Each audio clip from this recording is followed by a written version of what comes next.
going on, everyone? So the Los Angeles Lakers need several things, right? Defense, athleticism, two-way playing capability, ideally kind of like a true starting three, ideally for now and the future, right? Somebody like an Andrew Wiggins, I think would really help tremendously now, but how much is he the answer long-term alongside Luka, Austin Reeves, DeAndre Ayton, Jake LaRavia, so on and so forth, right? Duke Thero, you can add to that. Bronny James, you can add to that. Like the young core guys that are likely going to be on this team for the next several seasons, right? One guy in particular, and I've talked about him in the past for years, and I think he would be ideal. We just saw him play against the Lakers, and once again, every time he plays the Lakers, it's like he's auditioning for the Lakers. He always loves the ball out against them, and that's Miles Bridges, right? Miles Bridges, 27 years old, right? He won't be 28 till March, late March. He's a guy that checks off all the boxes, right? Athletic, versatile, can slot into either forward spot. You can play your three, you can play your four for you. So even in a post-LeBron era, let's say you go at Duke Thero emerges as that guy, or you go and trade for that guy or sign a guy or whatever that can slot in at the three, you could just move Bridges to the four. Or if you keep Rui and Rui sticks around, right? You have Rui at your four and Bridges at your three, right? Like it gives you that versatility. If you at some point go get Giannis or whatever, right? Like Giannis slotting at your four, Bridges at your three. It gives you the versatility, but he also, again, solves a lot of needs for this Lakers team. A guy that can slot in, play multiple positions, defend multiple positions. When he's locked and engaged, defending at a high level, it's hard to properly assess him at times because he's playing on a team like Charlotte. But look at a guy like PJ Washington as a great example. PJ Washington, like Miles Bridges looked at a guy that can be a two-way player. PJ Washington was looked at as a guy that, like, hey, he's a good scorer, right? He went to a team like from Charlotte to a team like the Dallas Mavericks that were trying to contend, trying to win a championship, and wins and losses actually mattered, and the role and the way that you needed to play mattered, and it was very different. And you're on a good team that was trying to win games and do all those things. And you saw PJ Washington go from a guy that was just looked at as a scorer and you know, a solid player, but not what he became for Dallas, to literally the defensive anchor for Dallas in many ways, and was their defensive versatile guy. And he still has been for that team. So take a guy like a Miles Bridges, take him off a team like Charlotte, where, you know, every year they're one of the worst. They're playing for a lottery pick, to now you're on the Lakers with LeBron James, Luka Doncic, and Austin Reeves trying to compete, contend, and win an NBA championship this year. And you might be the missing piece if you buy in and play both sides of the basketball to the level in which the Lakers need. I mean, it's a completely different world, right? The expectations, everything is different for this team. And from a Hornets perspective, right? I know people say like, oh, like, you know, why would Charlotte do business with the Lakers again? There's always reason. Like, again, business doesn't have emotion, right? Like, you know, if a good deal, a good trade comes along that makes sense, Charlotte will do it. Charlotte will take it, right? And again, it has to be something that makes sense. They might want a little more than otherwise, but I would rather overpay for Miles Bridges if you could get him than, say, trade for an Andrew Wiggins or something like that. Because again, you're solving your now and long term.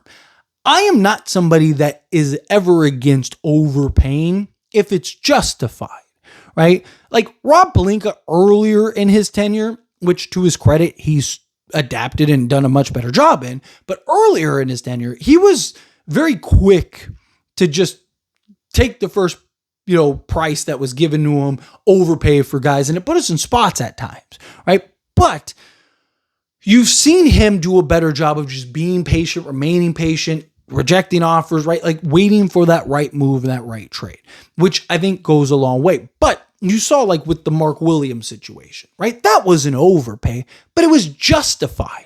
Right? Like everyone knew it was an overpay, but everyone was like, hey, yeah, we get it. That's fine. Right? You don't have a center. You just got a center for now and potentially the future. Right? Obviously it worked out. We ended up getting DeAndre Ayton and that trade got rescinded. But at the time it was like, yeah, like, dude, the Lakers might have just won the NBA championship because of that. And who knows what that Minnesota series looks like if Mark Williams is able to stay healthy and be the level of player that he had the potential to be.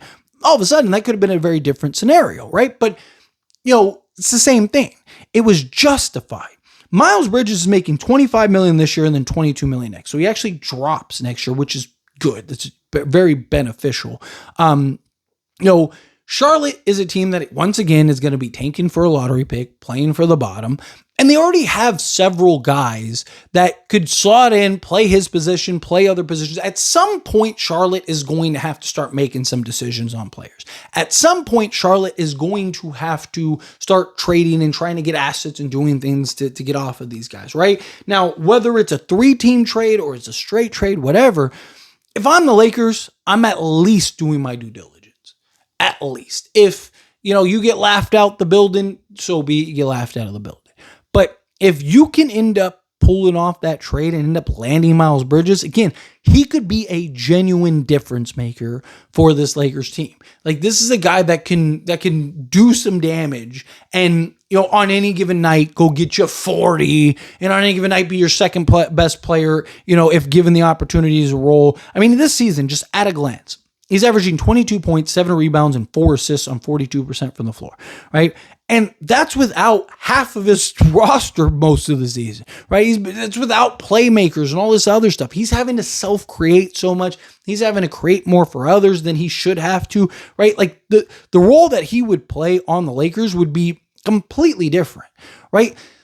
Life would be so much easier for him. He could be much more efficient, right? Like he'd be going from LaMelo Ball, who plays every 10 games if you're lucky on average, to Luka Doncic, LeBron James, and Austin Reeves, who can self-create some of the best offensive engine in all of basketball, draw so much attention. The quality of shots that Miles Bridges would be getting, he wouldn't have to create as much as he has to right now, so he can kind of settle into more of a role. But he's also a guy that can self-create and can get his shot off and do those things. So, he's not just beholden to just solely waiting for LeBron, Luka, and Austin Reeves to feed him the basketball. He can go get the ball. He can get rebounds. He can do all those things, right? He's athletic, a good rebounder. He's a guy that checks off basically every box for the Lakers, right? And he's a guy that would check off those boxes long term.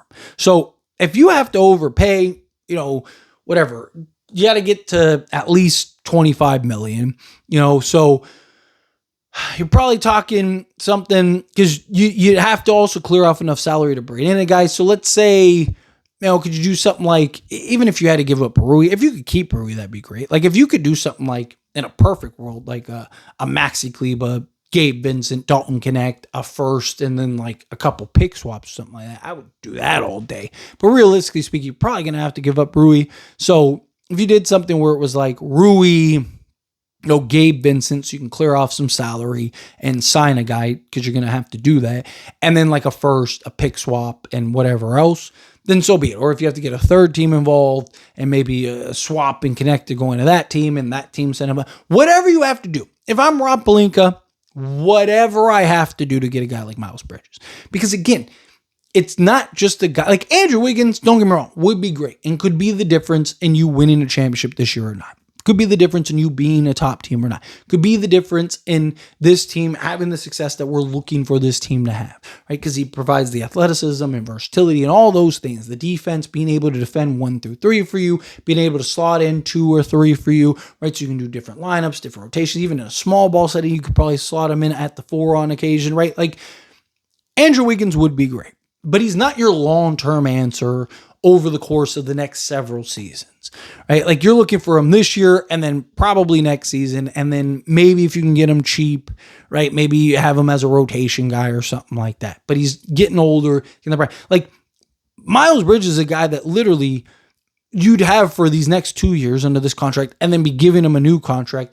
And I mean, he's bare minimum, you probably have him for the next 5-6 years, right? And again, now you have him, Luka, Austin Reeves, DeAndre Ayton, so on and so forth.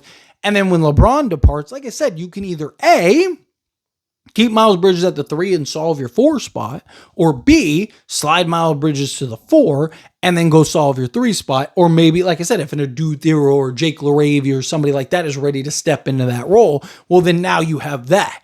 And then you could go with like Luka, Austin Reeves, Jake LaRavia, Miles Bridges, and DeAndre Ayton. Now you have your your young, versatile five that can help lead you to multiple championships. And now you're just adding to the bench depth and all those other things, but you have enough talent and enough top end guys to where you're probably one of, if not the best teams in all of basketball every year for the next handful of years. You're still going to have one of the best players in all of basketball and Luka Doncic. Austin Reeves, if he continues to play to the level he's playing, he's playing like he's a top 15 player in all of basketball. And then, again, you add in a Miles Bridges, you add in all these things, right? You look at this season, right? 9 games played, 9 games started, 34.4 minutes per game, 16.1 field goal attempts, which is actually down from the last 2 seasons.